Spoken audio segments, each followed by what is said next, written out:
إن الحمد لله نحمده ونستعينه ونستغفره ونعوذ بالله من شرور أنفسنا ومن سيئات أعمالنا من يهده الله فلا مضل له ومن يضلل فلا هادي له وأشهد أن لا إله إلا الله وحده لا شريك له وأشهد أن محمدا عبده ورسوله يا أيها الذين آمنوا اتقوا الله حق تقاته ولا تموتن إلا وأنتم مسلمون يا أيها الناس اتقوا ربكم الذي خلقكم من نفس واحدة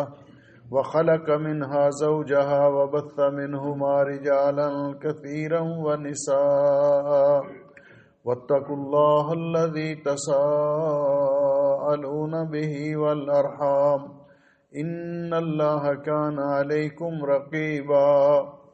يا أيها الذين آمنوا اتقوا الله وقولوا قولا سديدا يصلح لكم أعمالكم ويغفر لكم ذنوبكم ومن يطع الله ورسوله فقد فاز فوزا عظيما اللهم صل على محمد وعلى آل محمد كما صليت على إبراهيم وعلى آل إبراهيم إنك حميد مجيد اللهم بارك على محمد وعلى آل محمد كما باركت على إبراهيم وعلى آل إبراهيم إنك حميد مجيد أما بعد فيا أيها الناس إن خير الحديث كتاب الله وخير الهدي هدي محمد صلى الله عليه وسلم وشر الأمور محدثاتها وكل محدثة بدعة وكل بدعة ضلالة وكل ضلالة في النار. قابل صد احترام بزرگوں، بھائیوں اور عزیزوں، آج کے خطبہ جمعہ کا عنوان ہے فاللہ خیر حافظا وہو ارحم الراحمین. موجودہ حالات آپ کے سامنے ہیں. اللہ سبحانہ و تعالی اس ملک کو بھی اور تمام بلاد اسلامیہ کو جنگوں اور فتنوں سے محفوظ رکھے. ایسے حالات کے اندر ایک مسلمان کا کیا کردار ہونا چاہیے؟ تو سب سے پہلی چیز ہر مسلمان کے ذہن میں یہ ہونی چاہیے کہ حالات کیسے بھی ہوں، خوشی کے حالات ہوں، غمی کے حالات ہوں، امن کے حالات ہوں، جنگ کی صورتحال ہو، ہر حال میں مسلمان کو اپنے دین کے ساتھ تمسک اور دین پر ثابت قدمی اختیار کرنی چاہیے، استقامت اختیار کرنی چاہیے، کیونکہ یہ الثبات علی الحق، دین پر استقامت اختیار کرنا، یہ اللہ کی توفیق کے بغیر ممکن نہیں. تو جیسے بھی حالات ہوتے ہیں، مسلمان کو سب سے پہلے یہ احساس ہونا چاہیے کہ میں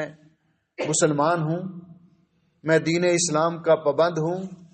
ایسی صورت میں ایک مسلم کا کیا کردار ہونا چاہیے، ایک مومن کا کیا انداز ہونا چاہیے. اور جب انسان اپنے دین کے ساتھ تمسک اختیار کرے گا تو پھر وہ اللہ تعالیٰ کی طرف رجوع کرے گا. اس بات پر ایمان اور یقین ہر مسلمان کا، اور یہی قضاء و قدر پر ایمان کا تقاضا ہے کہ جو کچھ بھی ہوتا ہے کائنات میں، اگر ہمیں خوشحالی میسر آتی ہے، ہم پر کوئی مصیبت اور پریشانی آتی ہے، تو وہی ہوتا ہے جو اللہ نے ہماری قسمت میں لکھا ہے، تقدیر میں لکھا ہے. اللہ رب العزت فرماتے ہیں، اے میرے پیارے حبیب ان کو فرما دیجئے قُل لَن يُصِيبَنَا إِلَّا مَا كَتَبَ اللَّهُ لَنَا هُوَ مَوْلَانَا وَعَلَى اللَّهِ يَتَوَكَّلُ الْمُؤْمِنُونَ، کہ جو کچھ بھی ہمارے ساتھ پیش آئے گا وہ وہی کچھ ہوگا جو اللہ نے ہماری قسمت میں لکھا ہے، مقدر میں لکھا ہے، اور ایسا ہو کر رہے گا۔ جب انسان کا یہ ایمان ہو، یہ عقیدہ ہو، تو پھر اللہ سبحانہ و تعالی وَمَن يُؤْمِن بِاللَّهِ يَهْدِ قَلْبَهُ، اللہ تعالیٰ پھر خود اس کی رہنمائی کرتا ہے۔ اللہ تعالیٰ اس کو صبر کی توفیق بھی عطا فرماتا ہے۔ اللہ سبحانہ و تعالی اس کو جزا فضا سے منع بھی کرتا ہے، اور مشکل حالات میں وہ پہلے سے زیادہ اپنے رب کی طرف رجوع کرتا ہے اور اپنے رب سے دعائیں کرتا ہے، مشکلات کے حل کے لیے، نقصان سے بچنے کے لیے، پریشانیوں سے نجات پانے کے لیے مومن پھر اللہ تعالیٰ سے دعا کرتا ہے۔ جب مومن کا یہ عقیدہ اور نظریہ ہے کہ جو کچھ بھی کائنات میں ہوتا ہے یہ اللہ کے اذن کے بغیر نہیں، وہی ہوتا ہے جو اللہ کو منظور ہوتا ہے، تو پھر ایسے حالات میں ایک مومن کو اپنے رب پر توکل کرنا چاہیے، اپنے رب پر اعتماد کرنا چاہیے، توکل کرنا چاہیے۔ اور جب انسان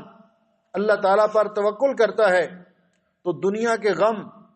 اس کی نظر میں ہیچ ہو جاتے ہیں، حالات کا مقابلہ کرنا اس کے لیے آسان ہو جاتا ہے، کیونکہ اللہ رب العزت نے فرمایا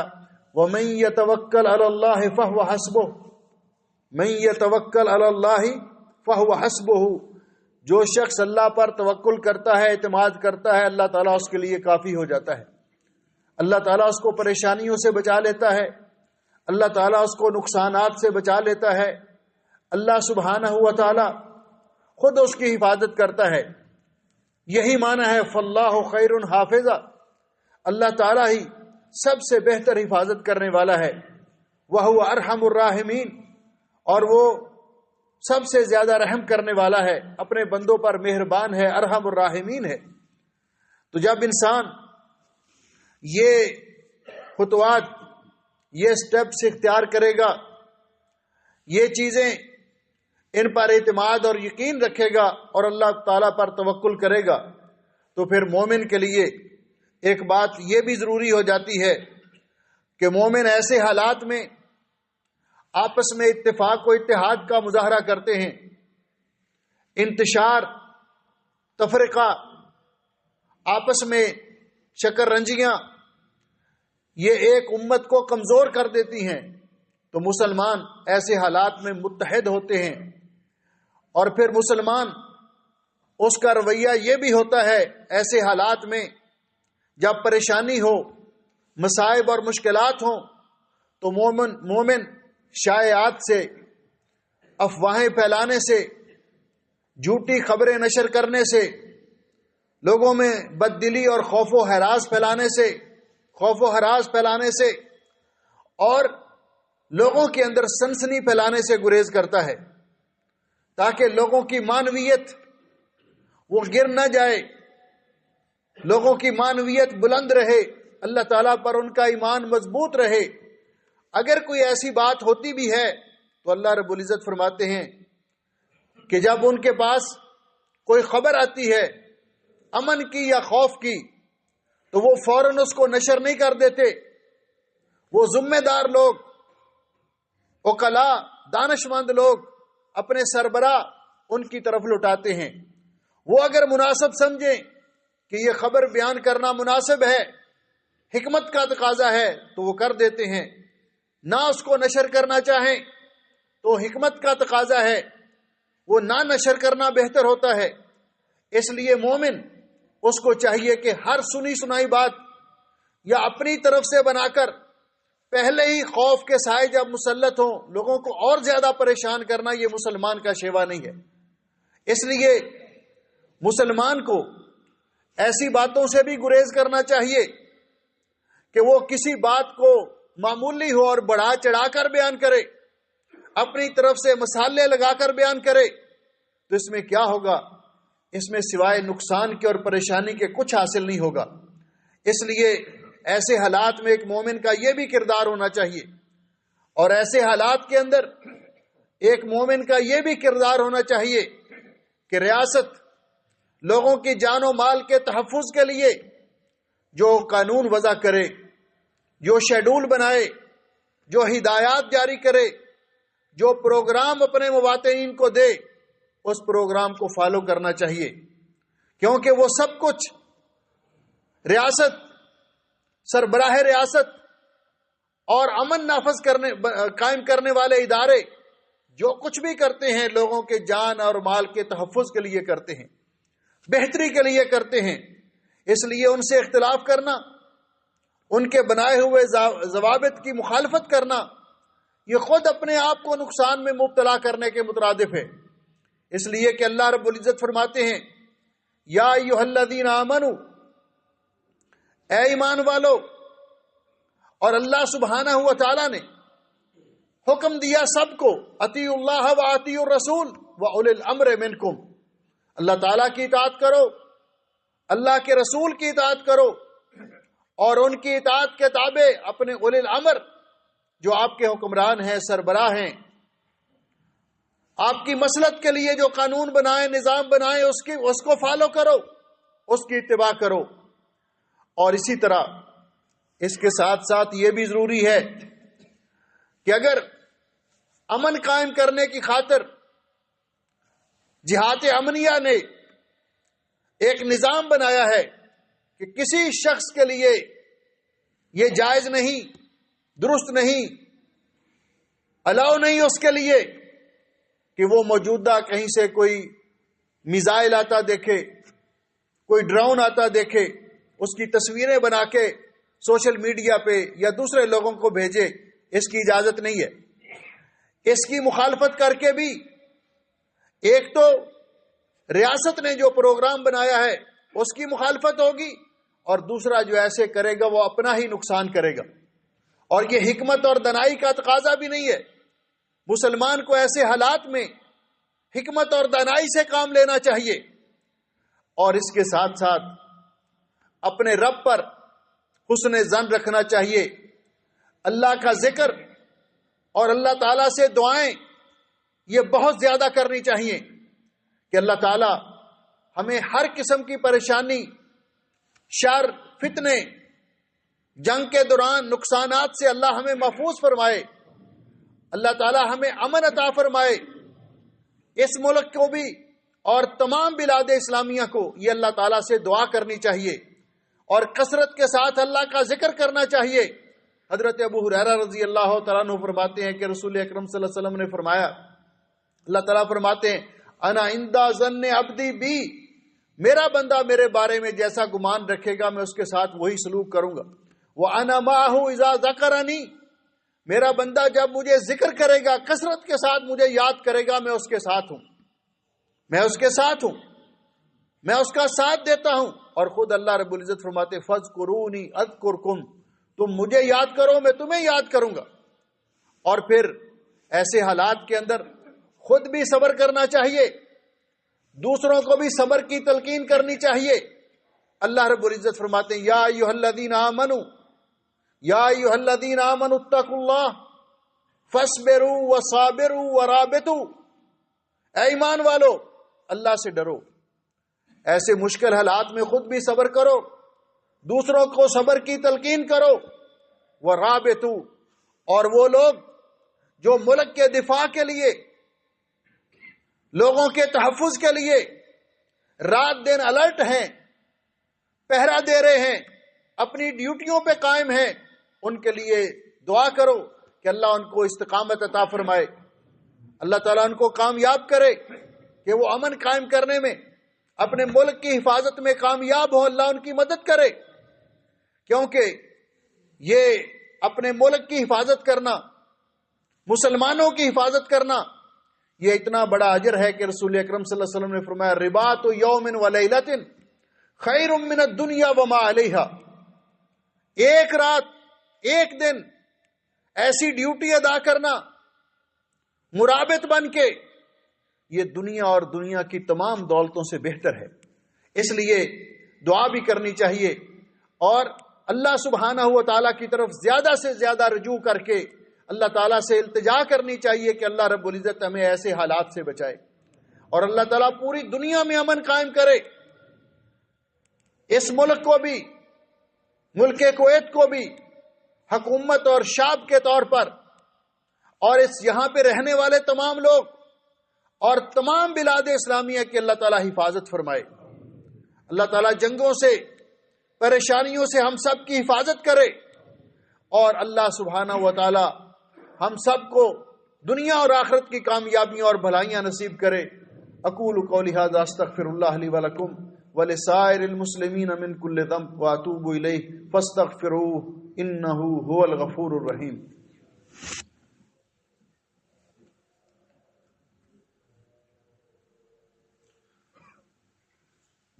ان الحمد للہ نحمده ونستعینه ونستغفره ونعوذ باللہ من شرور انفسنا ومن سیئات اعمالنا من يهده الله فلا مضل له ومن يضلل فلا هادي له اشهد ان لا اله الا الله وحده لا شريك له واشهد ان محمدا عبده ورسوله۔ محترم بھائیو اور عزیزو، آج 17 رمضان المبارک ہے، اور یہ ماہ مبارک ایام معدودات بڑی تیزی سے گزر گئے۔ دوسرا عشرہ یہ بھی بڑی تیزی سے گزر رہا ہے، اور اللہ رب العزت نے ہمیں یہ جو موقع عطا فرمایا ہے، ہمیں اس کو غنیمت جانتے ہوئے اس کے ایک ایک لمحے سے استفادہ کرنا چاہیے، اور بالخصوص آخری عشرہ جس کے بارے میں رسول اکرم صلی اللہ علیہ وسلم کی کیفیت یہ تھی کہ ام المومنین عائشہ رضی اللہ تعالیٰ عنہ فرماتے ہیں کہ نبی پاک صلی اللہ علیہ وسلم کان یجتہد فی العشر الاواخر ما لا یجتہد فی غیرہ، آپ آخری عشرے میں جس قدر عبادت میں محنت کرتے تھے وہ پہلے دو عشروں کی نسبت بہت زیادہ ہوتی تھی۔ ان کی کیفیت بیان کرتی ہوئی اما جان فرماتی ہیں کہ جب کان اذا دخل العشر، جب رمضان کا آخری عشرہ شروع ہو جاتا، رسول اکرم صلی اللہ علیہ وسلم شد میزرہ، اپنے آپ کو عبادت کے لیے کمر بستہ کر لیتے، احیا لیلہ، ساری رات جاگ کر اللہ کی عبادت کرتے، وایقظ اہلہ، اور اپنے گھر والوں کو بھی جگاتے۔ کیوں کہ اللہ سبحانہ و تعالی نے ان بابرکت راتوں میں ایک ایسی رات رکھی ہے جس کا تذکرہ کرتے ہوئے اللہ رب العزت فرماتے ہیں لیلۃ القدر خیر من الف شہر، لیلۃ القدر خیر من الف شہر، کہ لیلۃ القدر کی عبادت 1000 مہینے 83 سال اور 4 مہینے کی عبادت سے افضل ہے، خیر ہے، بہتر ہے۔ اور رسول اکرم صلی اللہ علیہ وسلم نے فرمایا اس ماہ مبارک کے اندر فیہ لیلۃ خیر من الف شہر، ایک ایسی رات ہے جس کی عبادت 1000 مہینے کی عبادت سے بہتر ہے۔ اور فرمایا من حرمہا فقد حرم، جو اس رات کو بھی بدبخت سویا رہا، عبادت نہ کر سکا، اس رات کو سے استفادہ نہ کر سکا، فقد حرم، وہ بہت بڑا محروم قسمت ہے۔ اس لیے رسول اکرم صلی اللہ علیہ وسلم نے ہمیں یہ ترغیب دلائی کہ التمسوا لیلۃ القدر فی العشر الاواخر من رمضان، رمضان کے آخری عشرے کی 10 راتوں میں لیلۃ القدر کو تلاش کرو۔ اور پھر فرمایا التمسوا لیلۃ القدر فی الوتر من العشر الاواخر، آخری عشرے کی طاق راتوں میں لیلۃ القدر کو تلاش کرو۔ اور فرمایا من قام لیلۃ القدر ایمانا و احتسابا غفر له ما تقدم من ذنبہ، جو لیلۃ القدر کی رات کو قیام کرتا ہے، جاگ کر اللہ کی عبادت کرتا ہے، اللہ تعالیٰ اس کے پچھلے سارے گناہ معاف کر دیتے ہیں۔ اس لیے ہمیں کوشش کرنی چاہیے کہ ابھی سے اپنے آپ کو کمر بستہ کر لیں، ابھی سے شیڈول بنا لیں، اور ہم یہ رات تلاش کریں اس کو۔ جو 10 کی 10 راتیں جاگ کر اللہ کی عبادت کرتا ہے اس کو ضرور مل جاتی ہے لیلۃ القدر۔ اللہ تعالیٰ ہماری قسمت میں کرے، اور اللہ تعالیٰ ہمارے گناہوں کی بخشش کا ذریعہ بنائے۔ اللہ سبحانہ و تعالیٰ اس ماہ مبارک کو ہمارے لیے بخشش اور مغفرت کا ذریعہ بنائے۔ نبی پاک صلی اللہ علیہ وسلم نے فرمایا وَلِلَّهِ عُتَقَاءُ مِنَ النَّارِ وَذَلِكَ فِي كُلِّ لَيْلَةٍ، رمضان کی ہر رات کو اللہ تعالیٰ بہت سے لوگوں کو جہنم سے آزاد فرماتے ہیں۔ اللہ تعالیٰ ہمیں ان خوش نصیب لوگوں میں کرے جن کو اللہ تعالیٰ جہنم سے آزادی عطا فرماتے ہیں۔ اللہ تعالیٰ ہمیں جنت الفردوس کے حقدار بنائے۔ اللہ تعالیٰ زندگی میں اللہم عائد علینا شہر رمضان اعواما عدیدہ وعزمرة مدیدہ فی حیات سعیدہ، زندگی میں اللہ تعالیٰ بار بار ہمیں یہ بہاریں نصیب فرمائے۔ ان اللہ وملائکتہ یصلون علی النبی یا ایھا الذین آمنوا صلوا علیہ وسلموا تسلیما۔ اللہم صل علی محمد وعلی آل محمد کما صلیت علی ابراہیم وعلی آل ابراہیم انک حمید مجید۔ اللہم بارک علی محمد وعلی آل محمد کما بارکت علی ابراہیم وعلی آل ابراہیم انک حمید مجید۔ اللہم انت اللہ لا الہ الا انت نستغفرک ونتوب الیک۔ اللہم آمنا فی اوطاننا، اللہم آمنا فی اوطاننا، اللہم استر عوراتنا وآمن رواتنا، اللہم استر عوراتنا وآمن رواتنا، اللہم اجعل هذا البلد آمنا مطمئنا رخاء سخاء وسائر بلاد المسلمین۔ اللہم احفظ الکویت واہلها والمقیمین علیہا، اللہم احفظنا جميعا من كل سوء ومکروہ، اللہم احفظنا جميعا من كل سوء ومکروہ۔ اللہم وفق لامیر البلاد وولی عہدہ لما تحبہ وترضى، اللہم ادم لهم الصحة والعافیہ، اللہم احفظنا من كل سوء ومکروہ، اللہم اشف مرضانا ومرضى المسلمین، اللہم اقض حاجاتنا وحاجات المسلمین، ربنا آتنا فی الدنیا حسنہ وفی الآخرۃ حسنۃ وقنا عذاب النار۔ سبحان ربک رب العزۃ عما یصفون وسلام علی المرسلین والحمد للہ رب العالمین۔ صفحے درست کر لیں۔